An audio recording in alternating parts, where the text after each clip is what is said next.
बंधुवर जय माता दी। आपका अपने चैनल आचार्य डीसी शर्मा पर हार्दिक स्वागत है। सबके लिए मंगल कामना करते हुए और जिनका जन्मदिन है उनको जन्मदिन की शुभकामनाएं, जिनकी आज शादी की सालगिरह या अन्य कोई शुभ दिन है उसकी शुभकामनाएं बधाइयाँ देते हुए आज एक रोचक विषय लेकर उपस्थित हैं। विषय है होली के दिन होने वाले चंद्र ग्रहण की। अब बात करते हैं ग्रहण राहु केतु सूर्य चंद्र माँ के चारों के एक सीध में हो जाने पर जब पृथ्वी पर चंद्रमा दिखता नहीं है, उसके ऊपर छाया हो जाती है, या सूर्य ग्रहण है तो सूर्य नहीं दिखता, चंद्रमा से छाया हो जाती है। तो इस प्रकार से छाया हो जाने पर, दिखाई न देने पर उस अवधि को एक निश्चित समय होता है, निश्चित तारीख होती है, निश्चित दिन होता है और निश्चित समय होता है। उस समय को ग्रहण कहते हैं, ग्रहण काल कहते हैं।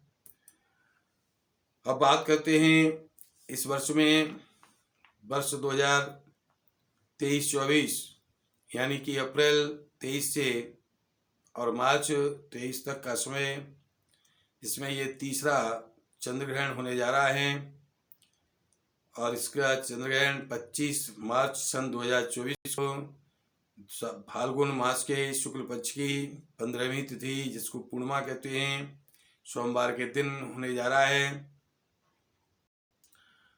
ये चंद्र ग्रहण मांद चंद्र ग्रहण होगा। भारतीय समय के अनुसार बृहल छाया प्रवेश इसका दिन में 10:23 से प्रारंभ होगा और इसका जो है छाया निर्गमन समय यानी इसकी समाप्ति 3:02 पर होगी।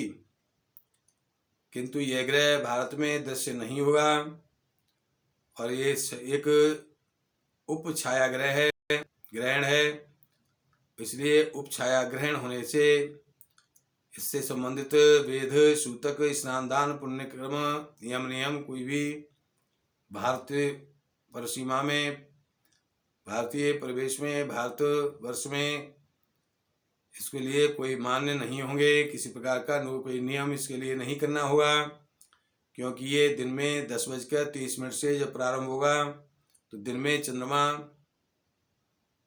भारतवर्ष में होता ही नहीं है। तो इसलिए यह उत्तरी अफ्रीका, एशिया महाद्वीप, रूस और भारतीय देश को छोड़ करके, मध्य के देश को छोड़ करके अन्य देशों में यह दृश्य मान होगा, दिखाई देगा। इसलिए इस ग्रहण से संबंधित किसी प्रकार की कोई चिंता करने की आवश्यकता नहीं है। कुछ लोगों ने अपने को वायरल करने के लिए, प्रसिद्धि पाने के लिए ऐसे चंद्र ग्रहण पर वीडियो बनाकर डाली हैं। सबसे जो है आप सावधान रहें, किसी प्रकार का कोई नियम ध्यान इसमें नहीं करना है। ये निश्चित जान लें इनमें चंद्रमा यहाँ होता ही नहीं है, खासकर पूर्णिमा को तो बिल्कुल नहीं होगा। अब बात करते हैं कि इससे आगे चैत्र की कृष्ण पक्ष की अमावस्या को, वो भी सोमवार के दिन है, सोमवती अमावस्या है, चैत्र के कृष्ण पक्ष की दिनांक 8 अप्रैल सन 2024 को है। तो इसमें खग्रास सूर्य ग्रहण होगा और ये सूर्य ग्रहण रात्रि में 10:09 से रात्रि पर्यंत 1:26 तक चलेगा। चूँकि उस समय सूर्य यहाँ पर होता ही नहीं है, दिखाई ही नहीं देता है, तो इसलिए भारतवर्ष में इस सूर्य ग्रहण का भी कोई महत्व नहीं रहेगा। इस ग्रहण से संबंधित किसी प्रकार के वेद सूतक स्नान दान पुण्यकर्म नियम कुछ भी यहाँ पर नहीं करने होंगे, मान्य नहीं होंगे, इनकी कोई मान्यता नहीं होगी।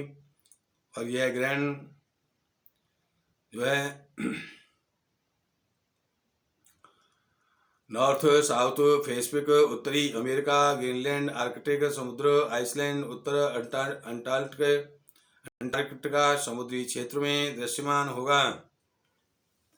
अब इसलिए हमने आपको ये दूसरे ग्रहण के बारे में बताया है कि एक पाख दो ग्रहणा, राजा मरे कि सेना, इस प्रकार की कहावत आपने कभी सुनी होगी हमारे बुजुर्गों से।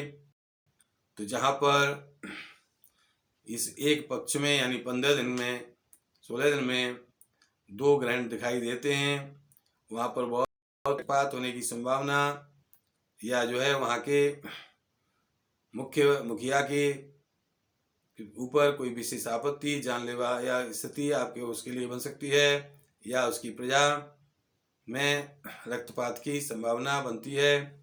यानी एक पाख दो ग्रहणा और राजा मरे या सेना, तो इस प्रकार से राजा या प्रजा उसमें दुखदायी स्थिति में प्राप्त होते हैं। लेकिन चूंकि ये दोनों ही ग्रहण भारतवर्ष में दिखाई नहीं देंगे, इसलिए इस प्रकार की अशुभ परिणाम के मिलने की भी यहाँ पर कोई स्थिति नहीं बनेगी। किसी प्रकार का कोई जो है अशुभ परिणाम यहाँ इससे संबंधित तो नहीं मिलेगा, नहीं होगा। भारतवासियों के लिए बहुत बहुत शुभकामनाएं होली की।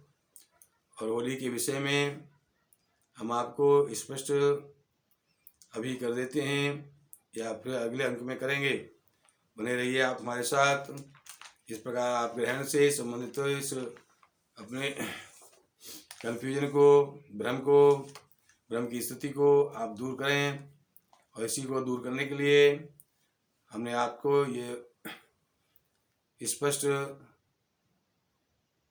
वक्तव्य आपको जो है आप तक पहुंचाने की कोशिश की है, जिससे आप ये समझ लें कि जो कुछ लोगों ने जो भ्रांति फैलाने के लिए वीडियो डाली हैं उन पर आप ध्यान न दें। इस प्रकार से हमारे प्रोग्राम को ध्यानपूर्वक सुनें, समझें, तदनुसार अपनी कार्य में कर चलें। समय आपके अनुकूल होगा। हमारे प्रोग्राम को सबसे पहले पाने के लिए हमारे चैनल आचार्य डी.सी. शर्मा को सब्सक्राइब करें, लाइक करें, शेयर करें, और शेयर करके पुण्य इकट्ठा करें, पुण्य अर्जित करें। किसी प्रकार की ज्योतिषीय समस्या के समाधान के लिए हमारा फ़ोन नंबर 8630379775 9368559780 नोट करें। और सबके लिए पुनः मंगल कामना करते हुए देते हैं वाणी को विराम। बोलते हैं जय माता दी, जय श्री राम।